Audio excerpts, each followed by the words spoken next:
하나님께서 불완전한 관계의 다리가 되신다. 창세기 31장 21절에서 32절.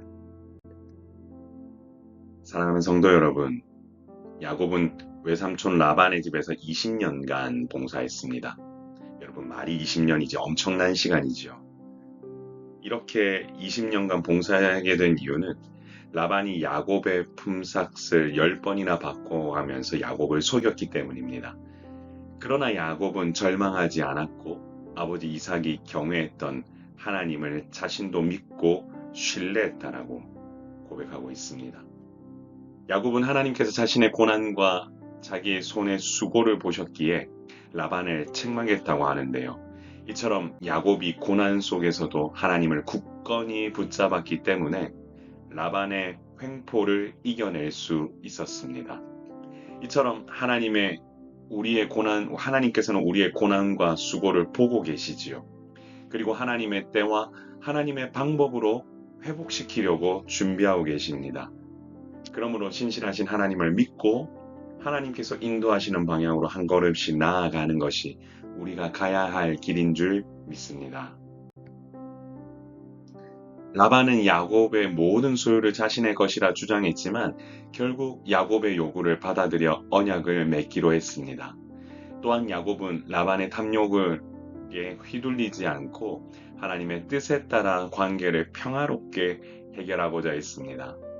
결국 야곱은 돌을 가져다가 기둥으로 세우는데요.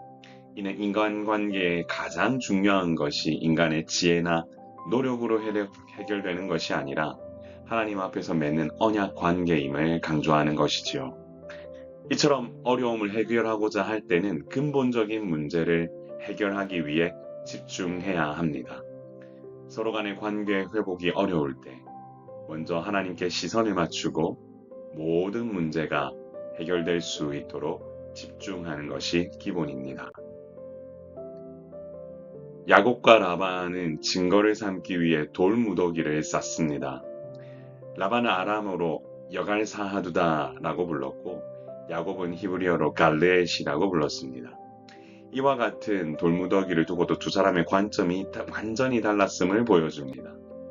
라반은 여갈사하두다라고 해서 증거의 무더기라는 문자 그대로 해석합니다. 결국 이 돌무더기가 자신과 야곱 사이에 더 이상 다가오지 말라는 경계의 의미였던 거죠. 그러나 야곱은 이 돌무더기가 단순한 경계가 아니라 하나님 앞에서 맺은 화해와 언약의 상징임을 믿었습니다. 이처럼 다른 관점을 가진 이들끼리 마찰과 어려움이 있는 것은 사실 어쩔 수가 없습니다. 그러나 그럼에도 불구하고 가장 중요한 것은 하나님께서 생각하시는 관점을 가지기 위해 나의 마음을 다스려야 한다라는 겁니다. 하나님의 관점을 갖추기 위해 힘쓰는 자는 하나님의 생각을 따라갈 수밖에 없다는 사실을 잊지 맙시다. 야곱은 라반에게 우리가 서로 떠나 있을 때 여호와께서 너와 나 사이를 살피소서라고 말하며 그곳을 미스바라고 이름 붙였습니다. 미스바는 망대라는 뜻이죠. 하나님께서 두 사람의 관계를 감찰하시고 지켜보신다라는 의미입니다. 또한 야곱은 하나님이 자신과 라반 사이에 증인이 되실 것이라고 믿었습니다. 이 구절은 우리의 모든 인간관계에서 하나님의 임재를 인식하는 것이 얼마나 중요한지를 깨닫게 해줍니다. 하나님의 임재를 대수롭지 않게 여기는 이의 삶은 결코 평안을 누릴 수가 없습니다. 살피시는 하나님, 역사하시는 하나님을 온전히 믿는 자라면 묵묵히 하나님께서 인도하시는 방향이 무엇인지를 정확히 알아야 할 것입니다. 사랑하는 성도 여러분, 하나님께서는 불완전한 관계의 다리가 되어주시는 분이십니다. 야곱의 이야기에서 우리는 갈등과 불신으로 가득 찬 인간관계의 한 단면을 보았습니다. 그리고 하나님께서 이 일을 어떻게 회복시키시는지를 우리는 또한 알 수 있게 됩니다. 라반과 야곱의 관계는 인간적인 탐욕으로 얽혔지만 야곱의 신실함과 기도를 통해 하나님께서 그 관계의 중심에 서게 되셨습니다. 돌무더기가 증거가 되고 미스바라 이름이 붙여지는 것처럼 여호와께서 인간관계의 불완전함을 메우는 다리가 되어주시기 때문에 우리는 하나님 앞에서 언제나 정직하고 하나님의 뜻을 바로 세우기 위해 힘쓰며 우리의 불완전한 관계가 하나님의 뜻으로 회복될 수 있도록 기도하며 나아가야 할 것입니다. 사랑하는 성도 여러분, 하나님의 뜻을 받아 하나님과 관계가 끊어졌던 우리와 하나님 사이의 관계가 끊어졌던 부분을 이어주러 오신 분이 예수님이신 줄 믿으시나요?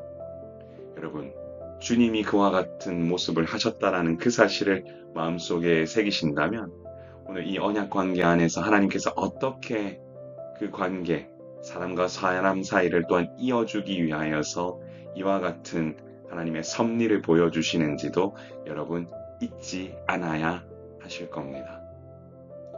여러분, 무엇인가 회복한다는 것은 상당히 어려운 일입니다. 하지만 여러분, 하나님을 신뢰하고 믿음으로 나아가며 여러분 하나님 앞에 먼저 엎드렸을 때 하나님과의 관계가 먼저 회복되고 또한 여러분 누군가와의 관계도 회복되는 역사가 일어나게 될 것임을 믿으시길 바랍니다. 사랑하는 성도 여러분, 이렇게 한번 기도해 봅시다.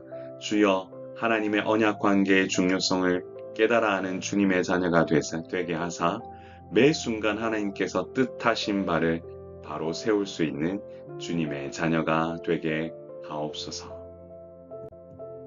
여러분, 하나님께서 마치 사람과 사람 사이를 이어주는 다리가 되어주시는 장면 한번 상상을 해보십시오.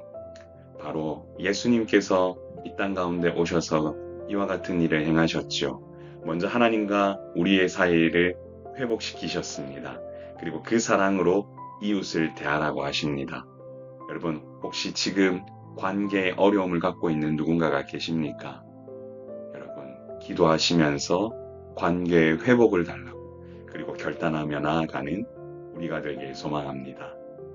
존귀하신 하나님, 오늘 이 땅 가운데 아버지 하나님 임하여 주셔서 아버지 하나님, 우리가 서로 용서하고 서로 관계 회복으로 나아갈 수 있는 주님 지혜를 주심에 진실로 감사와 찬송을 올려드립니다.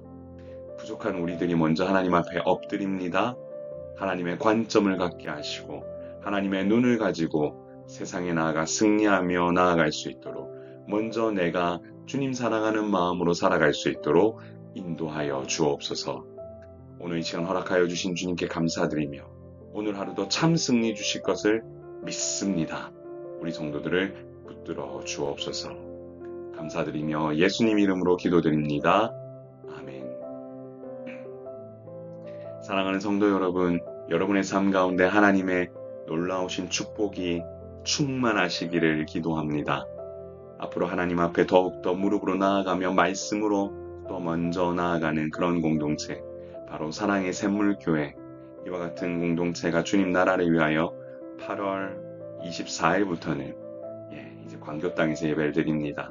준비 열심히 하고 있고 또한 이와 함께할 동역자들을 기다립니다. 사랑하는 성도 여러분, 여러분의 삶 가운데 이와 같은 놀라운 은혜가 넘쳐나길 소망합니다. 샬롬.